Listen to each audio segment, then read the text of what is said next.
राजस्थान सरकार का मजहबी चेहरा बेनकाब, सनातन विरोधी में लामबंद हो रहे गहलोत। धीरेन्द्र कृष्ण शास्त्री के बाद देवकीनंदन ठाकुर की गहलोत को चेतावनी, बोले ये देश हिंदू राष्ट्र बनकर रहेगा। उदयपुर में मुकदमा दर्ज होने के बाद पहली बार कैमरे के सामने आए देवकीनंदन ठाकुर, सरेआम कर डाली गहलोत की फजीयत। जब कन्हैयालाल की हत्या हुई थी उदयपुर में, तो एफआईआर कितने दिनों में हुई थी? भारत के साधु संतों पर इतनी जल्दी एफआईआर करने में इंटरेस्ट क्यों है? पूरे राजस्थान में सड़कों पर उतरे लोग कर रहे हिंदू राष्ट्र की मांग, बोले कुंभलगढ़ तो झांकी है, चित्तौड़गढ़ अभी बाकी है। हिंदू राष्ट्र का बैनर लगाने वालों की देश में गिरफ्तारी, लेकिन भगवाधारियों को रोक नहीं सकी सलाखें। पूरे देश में हो रही हिंदू राष्ट्र की मांग, कांग्रेस ने दर्ज कराया मुकदमा तो फूटा सनातनियों का गुस्सा। कांग्रेस को बताया सनातन विरोधी, देखिए सारी हकीकत पब्लिक दर्पण की रिपोर्ट में।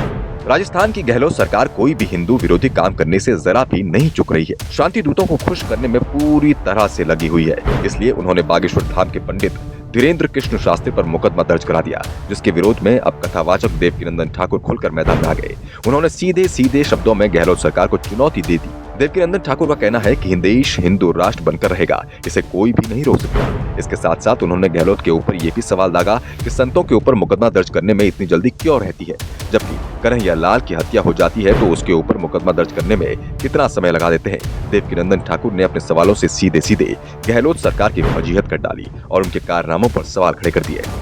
वहाँ कुछ लोग ऐसे रहते हैं जो कि अनोतराई ढंग से रहते हैं। महाराणा प्रताप का है ना वो किला।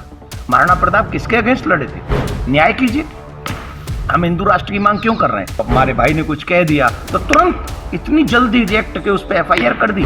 जब कन्हैयालाल की हत्या हुई थी उदयपुर में, तो एफआईआर कितने दिनों में हुई थी? भारत के साधु संतों पर इतनी जल्दी एफआईआर करने में इंटरेस्ट क्यों है?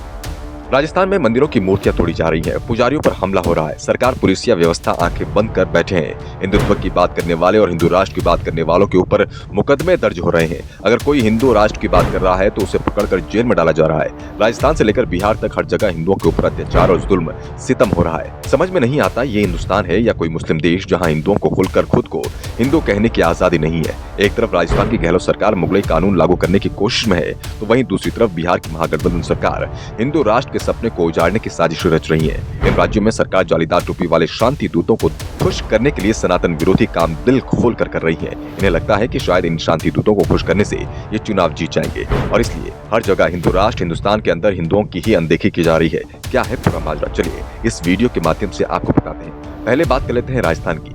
राजस्थान को वीर भूमि कहा जाता है, जहां अनेकों वीरों ने जन्म लिया और भगवे की शान में अपने प्राण न्योछावर कर दिए। आज उसी जमीन पर कुंभलगढ़ की उस जिले में जहां वीर शिरोमणि महाराणा प्रताप ने जन्म लिया था, उस जगह पर हरे झंडे लग रहे हैं। जब सनातनी उन हरे झंडों को उखाड़कर भगवा झंडा लगाने की कोशिश कर रहे हैं, तो गहलोत सरकार की पुलिस उन्हें गिरफ्तार कर रही है। लेकिन इन वीर युवाओं को गहलोत सरकार ज्यादा देर तक सलाखों के पीछे नहीं रख पाई।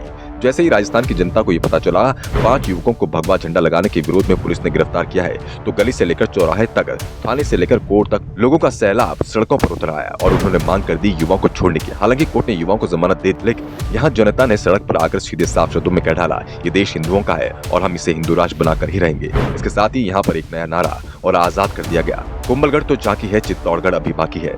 इसके साथ ही आपको बता दें कि कुछ दिनों पहले बिहार के दरभंगा में हिंदू राष्ट्र के बैनर लगाए गए थे, जिससे कुछ शांति दूत बड़ी बुरी तरह तिलमिला गए और उन्हें खुश करने के लिए महागठबंधन सरकार ने बैनर लगाने वालों को गिरफ्तार करने के आदेश दिए। जिसके बाद पुलिस ने साजिश रचते हुए एक शांति मीटिंग बुलाई और शांति मीटिंग से भगवाधारियों को गिरफ्तार कर लिया।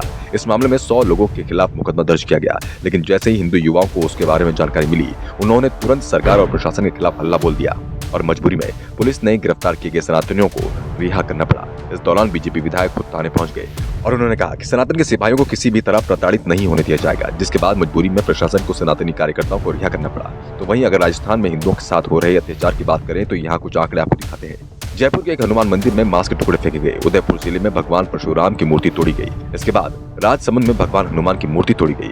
यही नहीं, कुछ दिन पहले सोशल मीडिया पर एक वीडियो वायरल हुआ जिसमें राजस्थान के दुदू स्थित सोलेश्वर महादेव मंदिर पर मुस्लिमों की एक भीड़ ने हमला कर दिया। पुजारियों ने लोगों से मदद की गुहार लगाई, लेकिन यहाँ पुजारी की सहायता कौन करेगा, क्योंकि सरकार तो चादर और फादर वालों की है। गहलोत को लगता है कि बस चादर वाले ही उन्हें जिताएंगे। ये वजह है कि वो लगातार सनातन विरोधी हरकतें करते जा रहे हैं। लेकिन गहलोत जी, एक बात ध्यान रखना, हिंदुस्तान में एक बात हमेशा से कही जाती रही है, जो राम का नहीं वो किसी काम का नहीं, और यही कर दिखाया है बागेश्वर धाम सरकार ने, जो कि हिंदू राष्ट्र की मुहिम लेकर आगे बढ़ रहे हैं और सभी सनातनी इस मुहिम में उनका सहयोग कर रहे हैं। अब आप सबको क्या लगता है, क्या वाकई में गहलोत सरकार पूरी तरह से हिंदू विरोधी हो चुकी है? कांग्रेस हिंदुओं को नकार कर अपनी राजनीति चला सकती है या फिर इस तरह से मंदिरों पर होने वाले हमलों को अनदेखा करके गहलोत दोबारा से सीएम बन सकते हैं और बाबा पर मुकदमा दर्ज कराकर गहलोत ने कहीं अपना ही नुकसान तो नहीं कर दिया। इन मुद्दों पर आप अपनी राय कमेंट बॉक्स में जरूर लिखें। आपकी राय हमारे लिए बेहद जरूरी है और ऐसी सनातन और राजनीति से जुड़ी खबरों के लिए देखते रहिए पब्लिक दर्पण। नवीन शर्मा की रिपोर्ट।